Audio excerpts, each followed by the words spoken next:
Got it. I'm in Westlake, Ohio. So we Ohio. play tonight in Lake Wood. We're in all the lakes, you know. We're hitting all the lakes in Ohio, apparently. So How's the weather over there right now? it's cool. Yeah, which is great. It's not like, 97 degrees out and super obnoxious, you know what I mean? So this is a lot better. So I'd rather travel and stuff like this, than anything else. So Yeah, hundreds of degrees in the van. Yeah, it's where Michael and I are yeah. right now. It's very very smoky.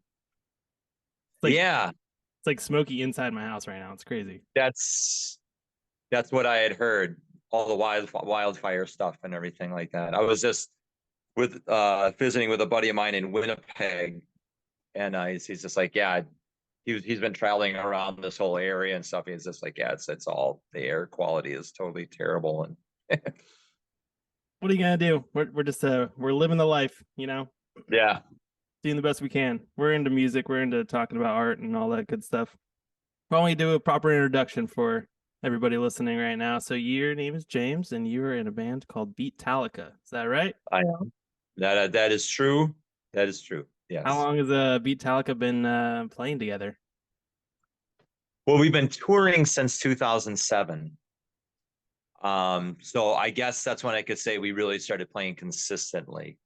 But the the fledgling notions of what Beatallica is really started in 2001, way back then. Now this is just simple ideas, recording MP3s, not being signed, I mean, things like that, So we've been touring since 2007.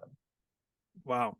What? How did it even start back in the first days before you even started touring? How did you get the idea to do Beatallica? So Beatallica is a mashup between Beatles and Metallica. Would you guess that? Uh, Yeah, who got happy that idea? accident. Happy accident. Yeah, I mean, we typically say the band found us. We did not find the band. We never intended to find the band.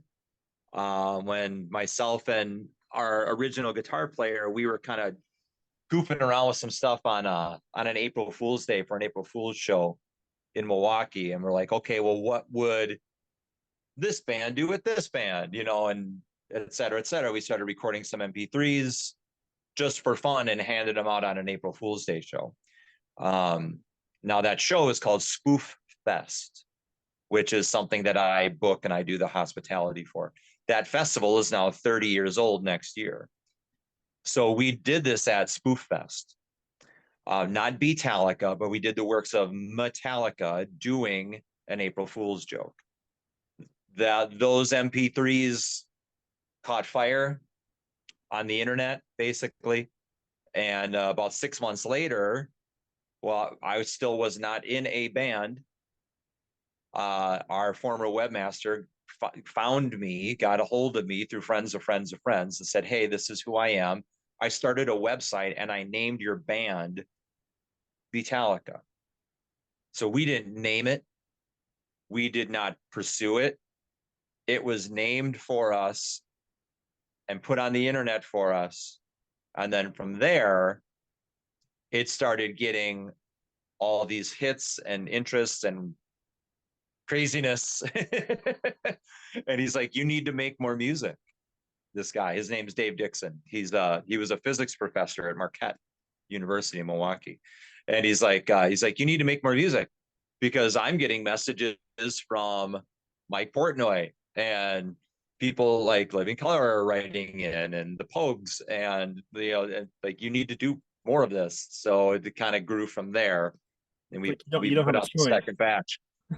What's that? Like you don't have a choice. This is what you're doing now because it just Yeah, sounds pretty so good. much. I'm just like, yeah, man, I'm not even in a band, dude. you know? And Yeah. he's like, you are now. And it's called Beatallica. It's So very rare that somebody tells you to make a band. So yeah. pretty rad. How were these MP3s shared back in the day? Was it just through the website somehow, or was it would be hilarious if it was on We Napster? well, I know we didn't even have a website at first. He made a website from BitTorrent Yeah. stuff, Oh yeah. you know. So he did that.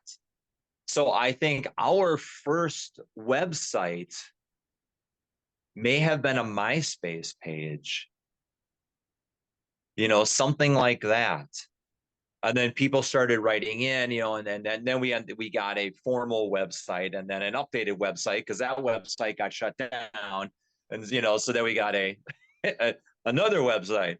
But it was really, it started with the BitTorrent stuff and then file sharing, and which we have no control over, and then MySpace, and then people make comments which we have no control over. So Still yeah. to this day nobody does. What were was like Mike Portnoy and Living Color and the Pogues, what were they all saying about Beatallica right at the start? Well, Portnoy's been a huge fan and a huge proponent of the band. He's played with us on a couple of occasions, and we've done stuff at Dream Theater. Um, one of the other first ones was the webmaster from Hank Williams 3 back then. Something like I'm shooting milk out of my nose in laughter or something like that onto my keyboard or something like that. It's all in our bio. Yeah. So, but I mean, like some other bands were writing in when we started getting shut down, in our defense, Yeah. just basically saying like, hey, this is good stuff. These guys aren't trying to do anything, slanderous or libelous or anything like that. So they were kind of coming to our defense on it. And then eventually Metallica did as well, and that's kind of been a more well-known thing now, so. Yeah. How did I mean, how did that even just start? How did that wow, where do you even start from there? Like you had a band just made for you, but it also just worked out. How let's go back. Let's go. When did you first start playing music? Like very first start playing music?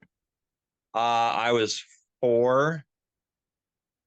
My first gig was at a Lutheran church in a suburb of Milwaukee. I sang my first song in public in German. So my first gig wasn't in my own native language. So I was 4. And started learning basic piano from there. My grandma was teaching me. Do you know German? I know a tiny bit of some conversational German. I basically just by memory learned the words to Silent Night. Is so Stille Nacht, Heilige Nacht, alles schläft, einsam wacht. You know what I mean? Yeah. And Was then the whole that whole from your thing. grandma or just Yeah, I took some German in high school, but our German teacher was so cool. All he wanted to do was talk about hockey, which I was like, that's great.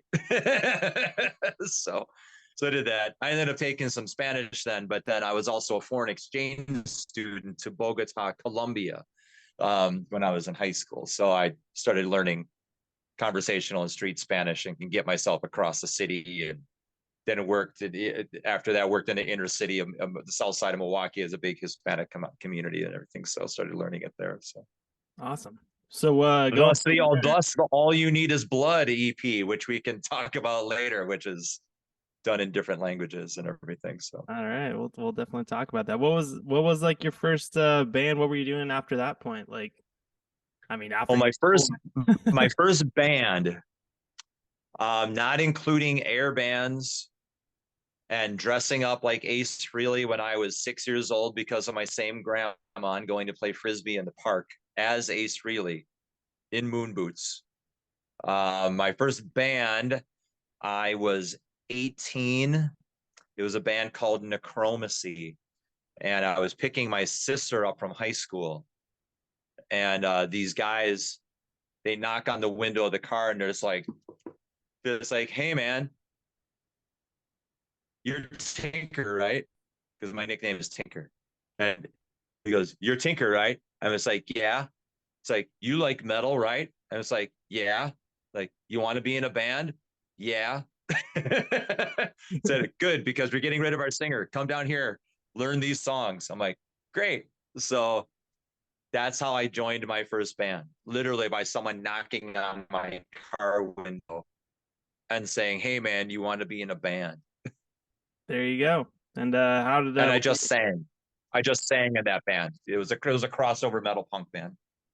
What were your first sort of shows like? What were you doing? My first gig, and that was with this band. You know who Blind Illusion are? I do not. Okay, Blind Illusion, San Francisco. We played at this place called the Odd Rock Cafe in Milwaukee. It's no longer there. But the guy who owned the Odd Rock started the Milwaukee Metal Fest. For those of you guys who know some of the bigger festivals, he started Milwaukee Metal Fest. So we get in there, and Blind Illusion at that time was made up of two famous folks now. That would be Larry Lalonde and Les Claypool. Well, So my first gigs were with Larry Lalonde and Les Claypool. And Larry Lalonde was like skating down the street with this. I just remember seeing the city bus like 10 feet behind Larry Lalonde, honking, wailing on his horn. And Larry's just like looking up at this bus and it's like totally just taking over the street. Les Claypool ended up having a little bit of a night with someone who was helping us out. Comes on the stage wearing a University of Wisconsin Whitewater half shirt, mesh shirt. And I was like, see, you met Betty. So, rad. so, and it was their singer, Chuck Vitamins. It was his birthday. So, that was my first show. So that was a pretty good indoctrination into doing everything, so. That's rad. So what'd your parents, what'd your family, what did anybody think about when you were first starting to play music, kind of growing up? Um, well, at first they thought it was, not something that they were really into sonically speaking, because we probably weren't very good, but we rehearsed in my folks' basement. Um, I remember the first time though I went out on a solo tour, because I do solo acoustic stuff too, folky stuff. And I was in my early 20s, and I booked this own tour on my own around the Midwest or whatever. And I remember telling my mom and dad, I was like, look, there might be some things that aren't, aren't on the up and up or whatever. You just got to trust me. I'm going to be okay. And I'm not going to do anything stupid. And I came home a couple weeks later. We had a dinner together, and like, okay, so how were things? And I told them about an hour worth of stories that just stuff that just happened. My mom is just looking at me, Yeah. and my dad's like, did you do anything stupid? It's like, no, man, I'm all good. He's like, okay. So kind of went on from there. And now to this day, my parents, who have a whole closet full of Metallica swag, they come out to Beatallica gigs religiously. And they're the first ones there. My 82-year-old dad has a Beatallica shirt that says, when I punch you, I feel happy inside. He's, they're great, and they're totally supportive, and they're into it, and they're up and at them and having beers with folks and stuff like that. And they're a good time, so I got great parents like that. And my whole family is like that. Aunts, uncles, sister, they all come out to gigs, and they've always been super great about that. So, which is pretty cool. Rad. Do you remember any of those stories that you first told them about your first kind of touring days, that kind of like piqued their interest or scared the hell out of them? Yeah. Let's see. I was in Kalamazoo, Michigan, stayed at the promoter's house, who lived in the house, the homes that are in the cemeteries, like basically, they're cemetery caretakers or whatever. Then I know there was some illegal substance activity going on there, and one of their roommates was on it, and they had this parrot, this parrot that kept me up all night. And so it's like I'm trying to go to sleep. So I have this blanket over my head, but I'm not asleep, and I can feel the hovering of this chick, lady, woman, something, just like literally hovering over me, like about this close, either to see if I'm alive or conscious, or willing or all three of those, you know, to get into whatever. That was one of them. Do you know who Pat McDonald is Pat McDonald. Pat from McDonald. Timbuk3? Oof. Good question. No. Future's so bright, I gotta wear shades. But yeah. Okay. Okay.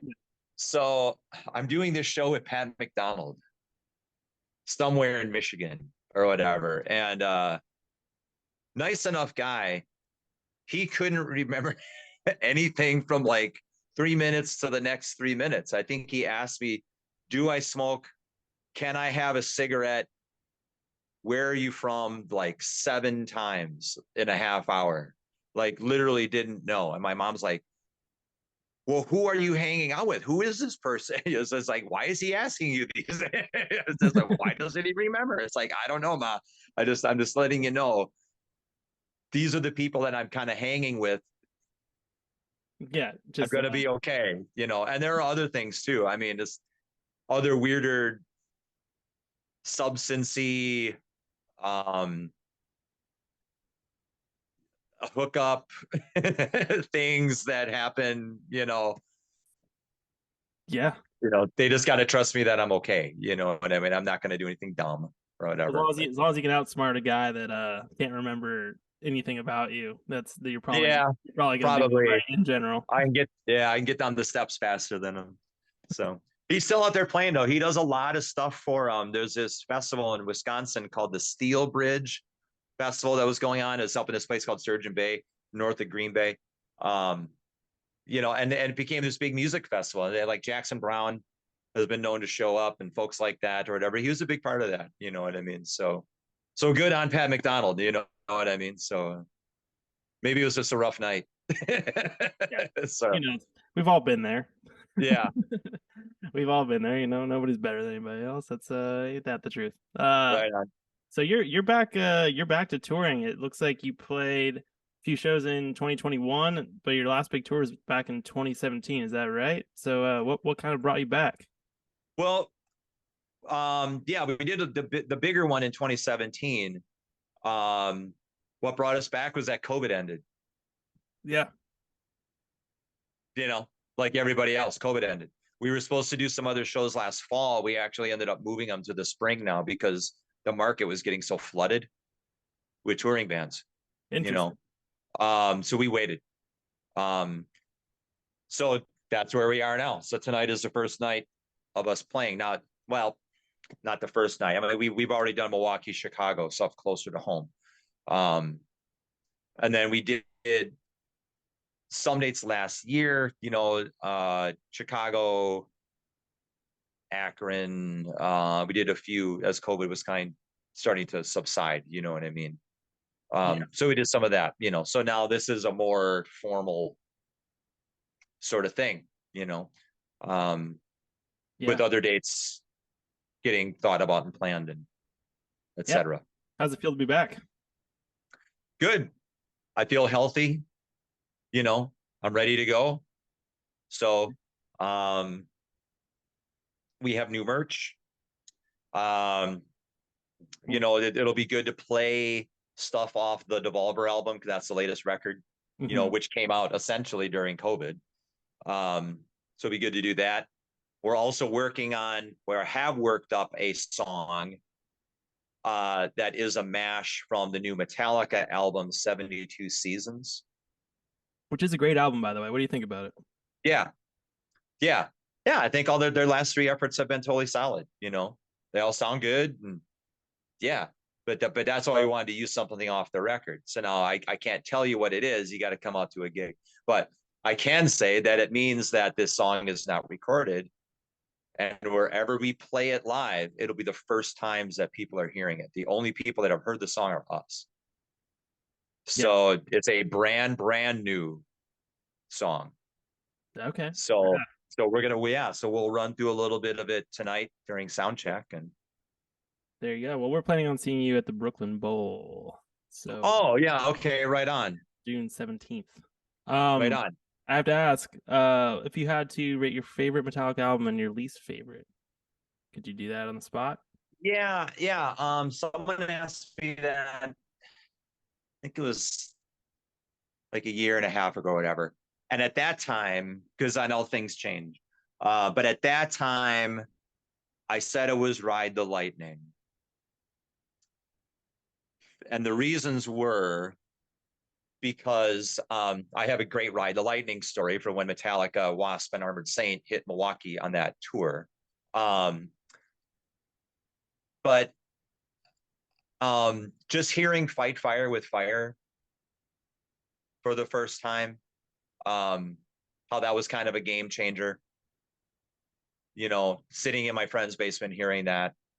And I liked the album better than Kill 'Em All because it was darker. It sounded darker to me. Yeah. And when it comes down to metal music in general, at least as far as like the guys in Beatallica go, I listen to darker stuff, you know, black metal, death metal, folk metal, just darker types of stuff. So I think maybe that kind of drew me that way, Gotcha. you know. All right. So psychedelic metal and things how like about that. least favorite album? Let's see.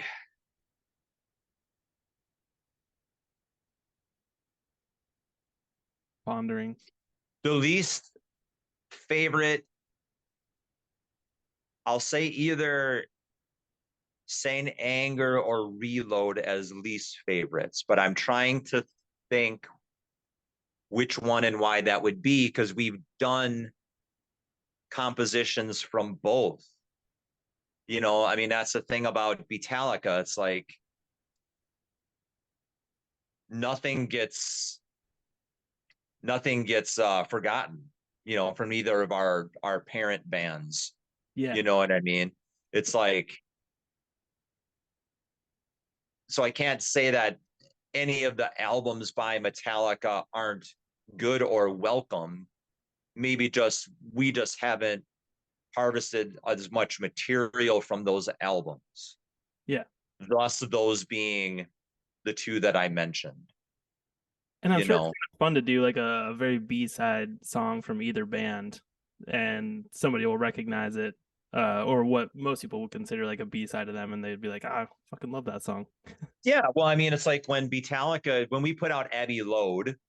Okay, so already going back to the Load thing, part of the Abbey Load medley used Dirty Window. You know, and I would say if you go see a Metallica show, they're probably not playing Dirty Window. You know what I mean? Um, so it's not like we're not using these songs, you know, or we're not interested in using the songs. It all just depends on what we're looking to create. Mm-hmm. You know, I mean, there's one of my favorite Metallica songs and one of my favorite Beatles songs have never been used in a Beatallica composition, that being Disposable Heroes and In My Life. Why do you think that It's is? just because we may have started to work with them where it's like, it's just not working, you know, it's not flowing. It doesn't sound right to us, you know, it doesn't sound seamless to us. We're not getting the combination, you know, we're not cracking the case, you know, cracking the code, whatever you want to say. Um, so it's What's not your like I process? don't love those songs, you know. What is your process? Do you usually come before you get into a jam space or wherever you're playing with the idea, or do you just get like you just do get really high and just figure it out? Like what's what do you do? How do you make this stuff happen? I would generally say that it's going to start with me, and then I'll bring it to the band in the rehearsal studio, and then we modify it from there. I'll say, here's the structure. Here's what I got. Where are we going from here? Because all those guys songwrite not only metal, but different sorts of music, Mm-hmm. which is great because the Beatles are not a metal band and they use tons of different influences, you know, so it lends itself to doing this sort of project. Um, you know, so if I bring something in, nothing's off limits to get changed. But even off the Devolver album, um, Dr. Roberts and Gerg Hammondson, they brought in some material that they had written way back in the day because they've known each other literally since they've been kids. And like, look, we have this riff.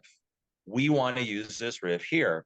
Or Dr. Rob said, okay, Jaymz, you're working on this section here. What if we use this riff that I have here?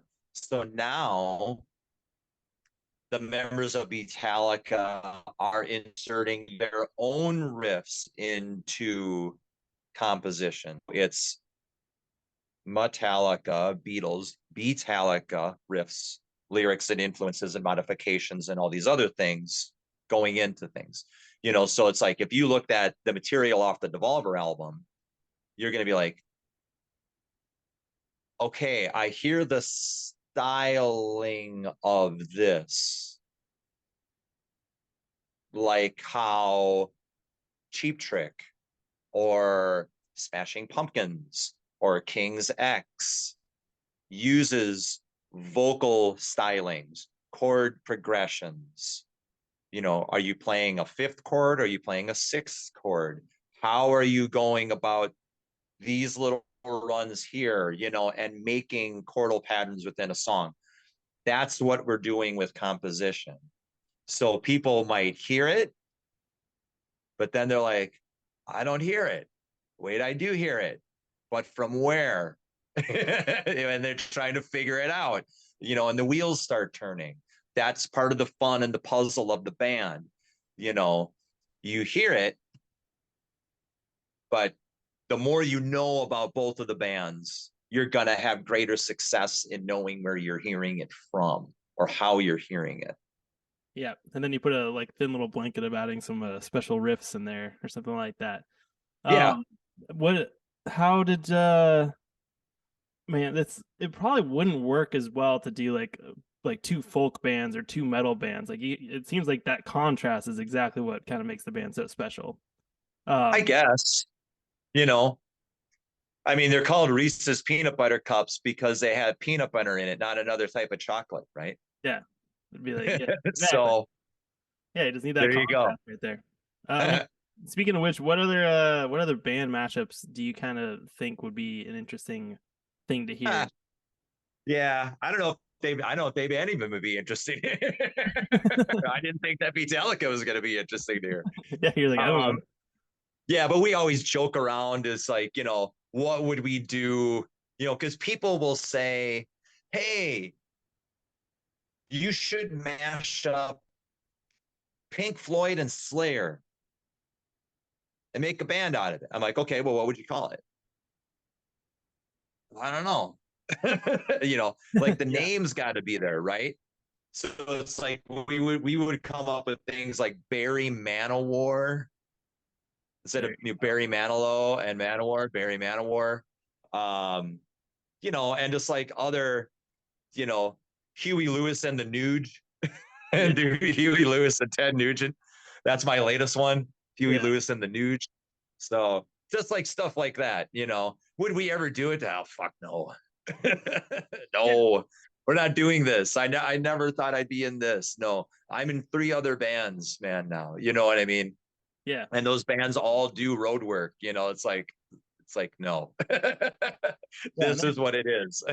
So there's a lot to it. I think even, just a more traditional band, I think thinking of the branding, I mean, you don't want to get too lost in the weeds and be like, we need to make exactly this or whatever, but having a good concept of being like, okay, here's the overarching theme of something. It sounds good, it feels good, and it gives like a clear direction of where we're trying to go. There's, yeah. I feel like there's very few genres that kind of don't do that, where you're like, oh, a band sounds like this, and then the band name is this, but they sound completely fucking different than that. I think that's a Yeah. little rare. I was just reading an article last night on the latest Avenged Sevenfold album. Okay. And how they're catching slack. At least that's what it said in this article. They're catching slack because, oh, they're starting to get into this and starting to get into that and starting to get into that. But it's like, look, man, it's just like if you listened to the Beatles in 1964, you never would have thought they'd be doing what they're doing in 1966, let alone 68, 69 and all. And then, personality wise and stuff. And you can say that about other bands that aren't even associated with Beatallica. It's like you listen to like Rush, you know, Yeah. listen to the first Rush album and then listen to Power Windows, it's not the same thing. It's, you got to give bands room to expand no matter what type of band they are. It's like, it's just not fair to the band. It's not, if you want your favorite band to be around for 30 to 40 years, it's very rare that a band is going to have different sorts of stylings. I mean, even a band like ZZ Top, people think they know, like, ZZ Top has been the same band. They're not. It's just like once they hit Eliminator and everything, using synth and all that stuff. Iron Maiden said they would never use synth. It's just like, then you listen to Somewhere in Time, and it's just like, and Seventh Son and all that stuff like that. It's like bands have to be allowed to expand, you know what I mean, and do whatever it is they're going to do. Kiss, you know, I same completely, thing. yeah. Except No one ever thought, AC/DC is exempt from when this they're rule. writing Love Gun, are they thinking about doing The Elder? No. No. Really? Is Paul Stanley thinking about doing, which I have this on CD, when Paul Stanley, he played the role of the Phantom in Phantom of the Opera, so it's like, when they're writing Firehouse, is he thinking about, okay, when I'm Phantom in Phantom of the Opera, I'm going to do, no, it's just like, but people have to be allowed to expand their artistic feelings, you know what I mean? So Yeah.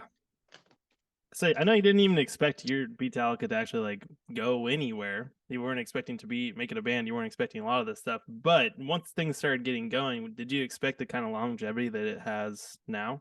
Like where you guys get to go tour and get to record? no, No? not at all.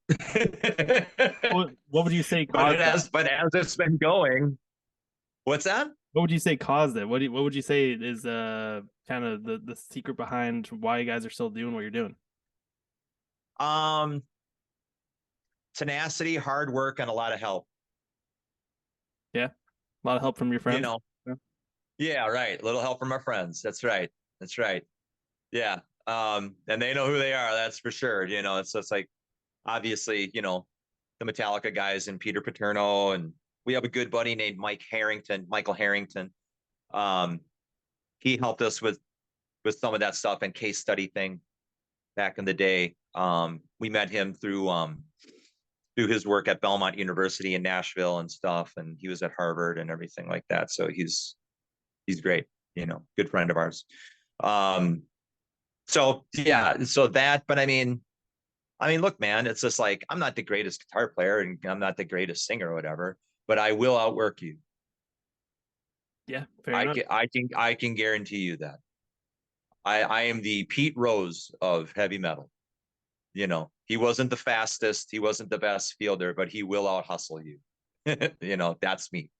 There you go. So, and if that means that it gives me some length of doing something, then great. You have a lot of very collegiate friends. It sounds like you mentioned a couple at least, like Harvard, and the other one was a person that originally put your music on whatever website they put it on. Yeah, he's at Cal Poly now. Yeah, interesting. He's on the West Coast. He got smart and he moved out to San Luis Obispo. And he's So just like beat out all the way. yeah, What's it like? yeah, What's it like running into your fans in general? Like, what do they kind of say about you? They're all super stoked. What is it always just like just a super fun time? yeah. You're gonna get, and I guess this goes for every band. So like, you're gonna get people who just want to meet you and party and have a beer. Mm-hmm. You know, Sometimes that's great. I Yeah, can totally do that. You know, and then you're gonna get folks that really want to talk about just like band stuff, and that are a little more chill. You know what I mean? And that's great. And then you're gonna get other friends of yours that you see time and time again and stuff like that. And it's like, hey man, you know, how's your significant other? How's the dog? How's your mom, dad, and everything, and everything like that. And it's like, you know, talking smack and stuff online, talking about sports and everything like that, and blah blah blah and all that stuff. You know what I mean? Like that's the coolest part. Yeah. You Yeah. know, it's like weird when we were traveling here yesterday. I got a message from a friend of ours from Denmark. You know, like Europe, Denmark, not Denmark, Wisconsin. But Whoa. somehow he's a big Green Bay Packer fan. He grew up a Green Bay Packer fan. And then he became a Beatallica fan and he found out we were from Wisconsin. So when we played in Denmark, in Knoxgolf, Denmark, he's from Knoxgolf. And so he came to the gig and he was so stoked, you know. And so now it's like whenever we get together, it's like he's been over here to the States just to hang and stuff like that. And just like blah, blah, blah, shooting the shit and everything like that. Yeah, we don't really talk about Beatallica. We talk about other stuff, you know. And he's a teacher, you know. And yeah, it's all cool stuff, you know. It's like how Skinner said, you know, if you want to talk fishing, I guess that'll be okay. You know what I mean? So Hell yeah. I'm all good with that. I mean, you're kind of you're probably seen as the ambassador of both Metallica and the Beatles. You ever been like kind of shown a piece of knowledge from one of those bands from some fan of your guys's that you're like, I had no idea about that, or I don't know Oh how this. yeah. Yeah, Any, sure. And it's like I mean, our bandmates will do that with each other. Sure. yeah, Oh yeah. You know, it's like, oh yeah. And blah blah blah. When this happens, so it's like, oh really? I never knew that. So it's like, okay, yeah, cool. It's like with this guy, say, yeah, this is how maybe in regard to like Gerg Hammondson and Dr. Rob Suhio that on guitar and bass, they're like the gearheads of this band, you know. And Gerg is an audio engineer. He works at Fiserv Forum in Milwaukee. He works for the Milwaukee Bucks, you know, and does live audio and everything like that. He's those two are going to be the guys that say, yeah, well, when they use this piece of equipment on this and they're in this studio and they recorded it like this, I mean, it's like, yeah, I have no idea. Great, that's awesome, you know. So that's where those guys come from. That's their world, you know. Um, where it's like I might know weird, goofy, you know, shit and stuff like that, and I'm more the lyricist of I am the lyricist of Beatallica, you know what I mean? So when it comes down to lyrical content and word scheme, you know, and like little things, you know, things like that, then I might know more about that than they do, you know. So yeah, definitely. How I mean, so how do you sing? How'd you learn to sing like these guys? How'd you learn to sing like James Hetfield? Like how? What is there anything to it? Like what? Any little tricks you can give somebody if they wanted to like give it a shot?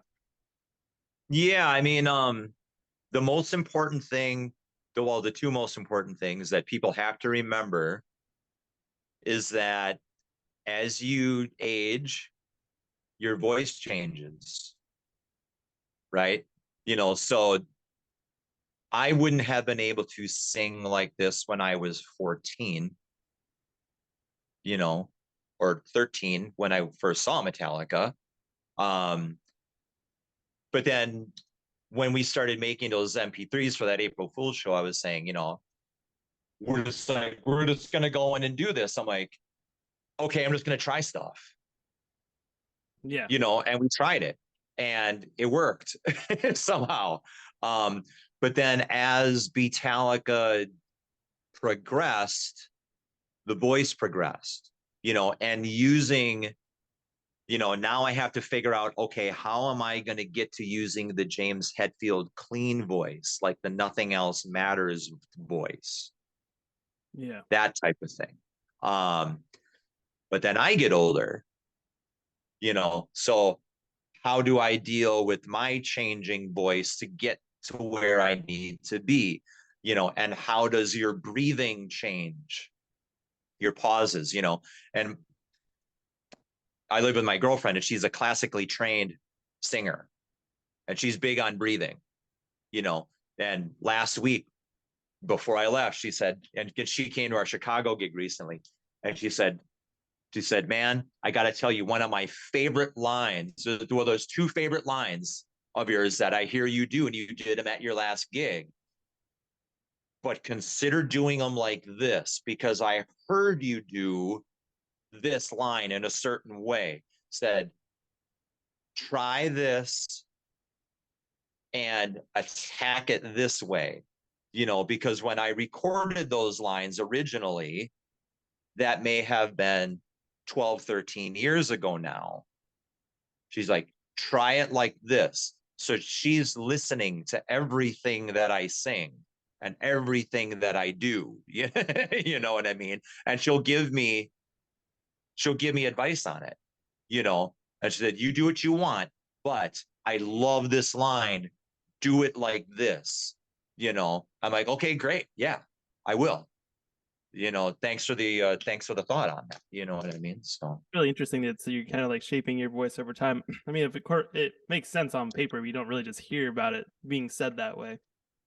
Because like, yeah, shit changes. yeah, If you've been singing the same thing the same way the whole time, it doesn't always go well. You can see like when musicians who have been around forever come back and do their first tour after like 20 years or whatever, and they're like, oof.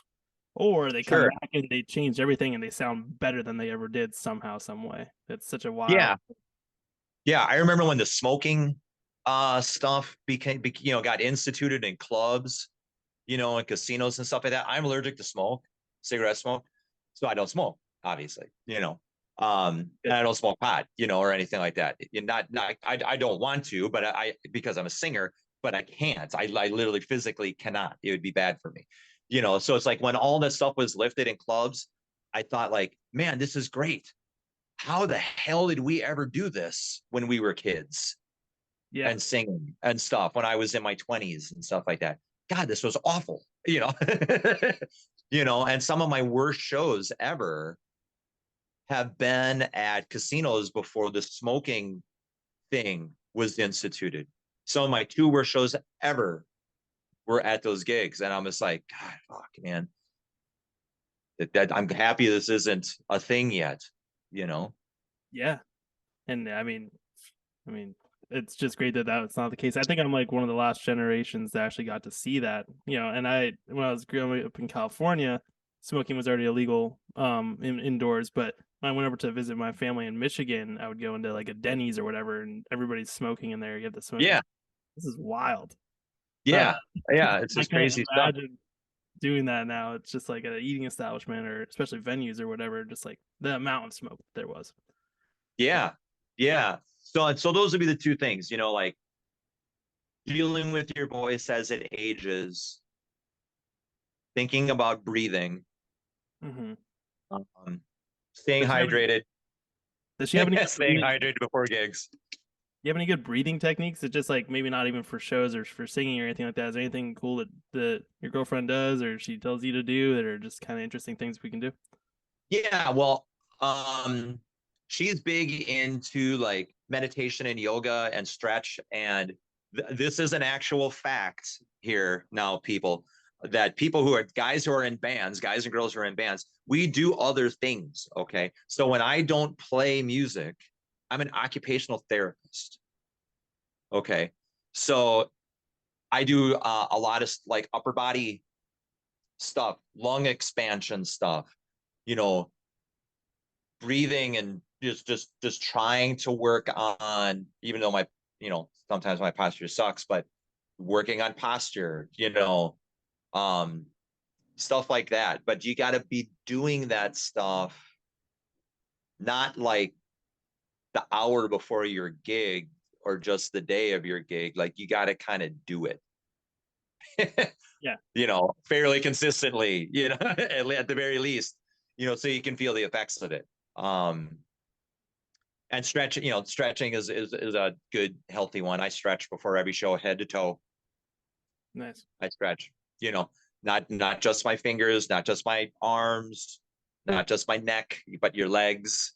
You know, your legs are your power. Don't forget that, people. You know, my dad, who is my baseball coach, your legs are your power. Pitchers will tell you that. Quarterbacks will tell you that. Anyone who moves will tell you that. Your legs are your power. So if you're going to go and do a tour, it's not just what are you using for your guitar, it's your lower extremities too, man, you know. So Huh. Yeah. That just makes me think of one of the guitarist from Mastodon, whatever his name is, but how he just always gets in that power stance with his legs all spread apart, all wide. I love yeah, that before he rips solo. Ah, that's great. Uh, Mastodon's great. yeah. Yeah, those guys are super cool, man. So They're super rad. So glad that they're around and still doing amazing stuff.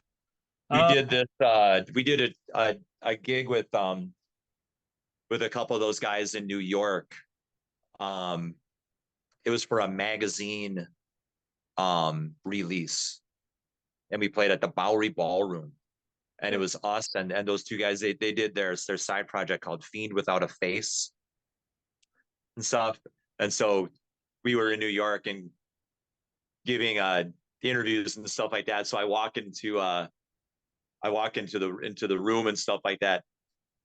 And Brad looks at me and he goes, "Hey, dude." It's like nice. I was like, "How you doing, man?" Yeah, He's like, "Oh, I can love you guys, man." those guys are. I love watching videos of them. They have some of the funniest like videos on YouTube of them just being goofballs, just total fucking goofballs. I love those guys. Yeah, but they're another example of because with ties to Atlanta, some of them have ties to Atlanta, and everything like that. This is when the Atlanta Thrashers were still a hockey team, okay, and this is part of the thing how we were talking about before. He's just like, yeah, we could talk about tunes all day if you want, but what's going on with your hockey team, man? It's just, it's like I'm just talking about other things, that make you to get you outside of that world, which is what makes conversation cool, relationships cool and everything like that, so that's totally awesome. So Yeah, absolutely. I think that's really important, especially in music, because especially if you're hanging out with people all day, every day in a band van, or just when you're about to play a show with some people, you got to find some other stuff to talk about because yeah, we don't want to talk about the same yeah, thing over and over and over and over again. Ain't that the truth? for So sure. we want to talk about All You Need Is Blood, your first album released in 2008, and it has a bunch of different languages, 14 different versions of the song for Yeah. languages. How did this come about? How did you how'd you get the fan submissions to actually like give you the ideas for it, and how was it recording it? So there's another piece of the story that goes along with it. I'll try and keep it short. The Beatallica website was taken down Mhm. by our ISP, and that's when we were going through some stuff. And then we got the word that it was going to get reinstituted, and it was in February of whatever year that was, and we said, hey, as a Valentine's Day, we love you guys sort of thing, we're going to do this song, and instead of All You Need Is Love, we're going to do All You Need Is Blood. And people who, if you want to be a part of it, we are inviting Beatalibangers worldwide to send in translations of the lyrics to the song. I will send them to you in English. You translate them. You send them back to me. Now, I said you can take some liberties if you want to insert a certain name or a certain type of thing here or there, you can do that.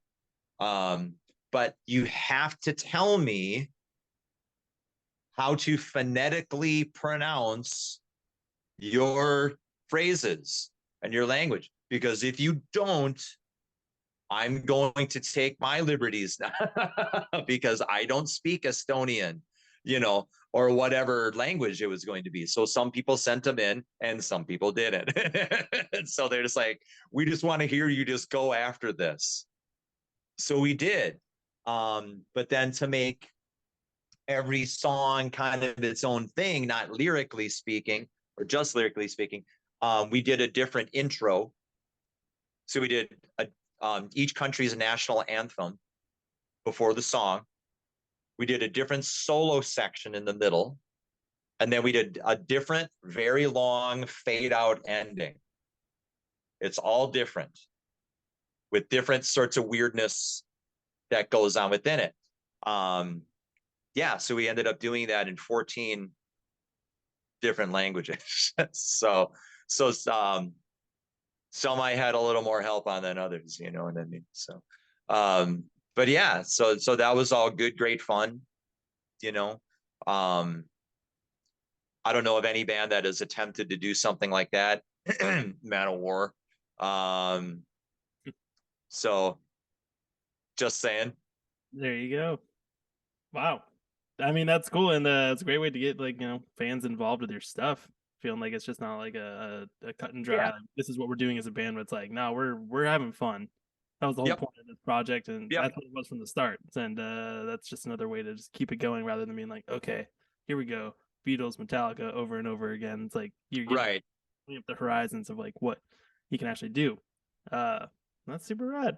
Yeah. And I've done that. There's another band from Germany that we've done work with called JBO. They're from Nuremberg, Germany.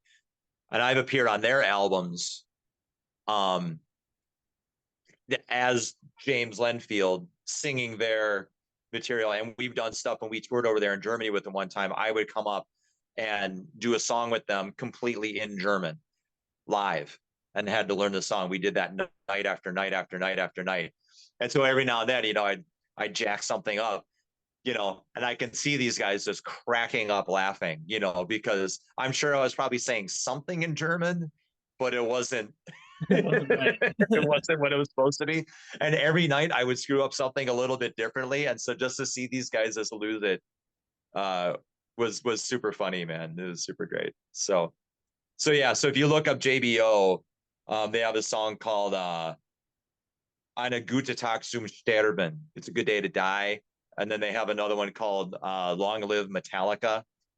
You could look those songs up, and I'm the vocalist on it. So That's rad.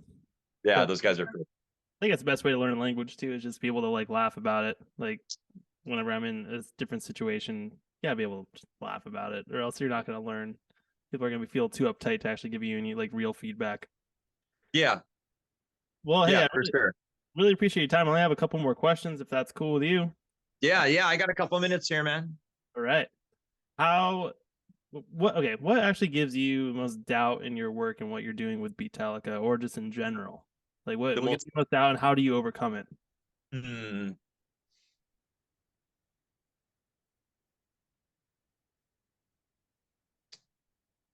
time, because we're all in different stuff, that we all want to pursue. So I'd say time would be one. Um, Yeah, that is true. You can only do so much. yeah, I think that might be the biggest one. You know, I don't have any doubts about that. The guys in the band can play. That's not the issue. Yeah. You know, um, and that I don't have any doubts that we all want to play live. That's not the issue. Um, but we all play and do stuff that is successful besides Beatallica. So Beatallica isn't our only life, you Yeah. know. That's myself included, So I think it's just time, If this planet had, a 24-month yearly calendar and 12 days a week and 42 hours a day, great. But we don't. So, so there's, yeah. So I think I'm going to go with that. I'm going to go with that. I like that. Yeah, I was curious to see what you thought about this, because it's such a fun project. I know you're doing other stuff as well, but it's like time is really the kicker. It's everybody's up against that, and might as well just get at it while you can, if you can. I think. Yeah. How Yeah, do you you? have to. And that's why it's like, to encourage people to come out to gigs, you know, is the thing, and just because another reason, if you come out to a Beatallica gig, you're going to hear songs that aren't on album, Yeah, and that will never be on album because they're not going to get cleared. The licensors won't permit them, so do yourself a favor and come out to a gig so you can hear some of this stuff, because you're not going to hear it anywhere else. that's rad. That's rad, and also, hopefully, well, I guess you can't really record them even for a live thing. Never mind. Yeah. Well, Yeah. we're gonna be out for your show. Very last question. We ask everybody this. How do you define success for yourself, or just general population? What do you see as success? Let's see. Maintaining my mental health, maintaining my physical health, Um,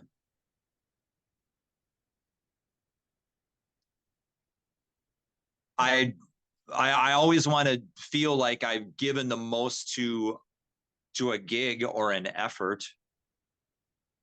You know, I want to do that. Um, Maintaining the relationships with bandmates is a big one. You know, um, when you're in a band that's been around as long as we have, and then, it's like sometimes it's relationships dissipate and disappear. You know what I mean? So maintaining relationships, not only with your bandmates, but with people and venues. You know, Who are your coworkers essentially? yeah, right, exactly. Yeah, absolutely. Whether it be Lars Ulrich or the local promoter or the merch guy or whatever. Yeah, for sure. Yeah. All right. So yeah, mental health and that, and you said something in the middle there. That was all good. Really like that. Right on. You have any Right so on. you're on tour right now. And we're gonna see you at where did the oh there it is. We're gonna Brooklyn see Bowl, you right? Bowl June 17th. And you're on tour, and anything you want to shout out to your fans or anything else you want to promote while we're here? Yeah, I mean, if people want to check out the website, it's beatallica.org. We're also on Facebook, Instagram, Twitter. YouTube page is Beatallica Official. If you don't know a whole lot about the band and some of the back history, there's a great documentary that's out called The Story of Beatallica. So you can look that up online. It's done by this guy named Mike King, Ruling Note Music out of Sacramento. So he did like a half-hour documentary on the band, and it turned out really well. So that's super cool. The Beatallica official site will have not only little snippets of stuff, daily life stuff, but other formal video stuff as done by our friend Mike Weber. He's from the Chicago area, and he's been with us forever, and he's a number one. So let's see. The Devolver album is now out. You can go to our website to look up merch stuff. We're touring with Tragedy now until the end of June. So we're doing the Midwest and the East Coast, and we have other stuff that's being tossed around and everything, so that'd be great to see you folks out, and we always want to make believers out of non-believers. So All right. that's part of the fun for sure. Very excited to see you. Yeah, James, it's been a pleasure. And we have Michael on the call here if you want to say anything here, Michael. There you are. As you can see, I'm obviously, calling from the moon, so hence Right why I on. didn't keep my camera It on. looks like all orange, just like you got like some giant like coal furnace or something burning behind you or whatever, That's the sky right now. Seriously, it's very like Apocalypse Now, Good Lord. Blade Runner-y. Blade Runner, yeah, I love Blade Runner. And then my computer just over the top was like, let's make it as grainy as possible. It's been super fun talking to you. And yeah, we'll keep in touch, all right? Well, we'll wrap this up. Thank you so much, guys, and I'll talk to you soon. All right, man. All right, bye. Sounds good. Cheers, dudes. Cheers. Take care.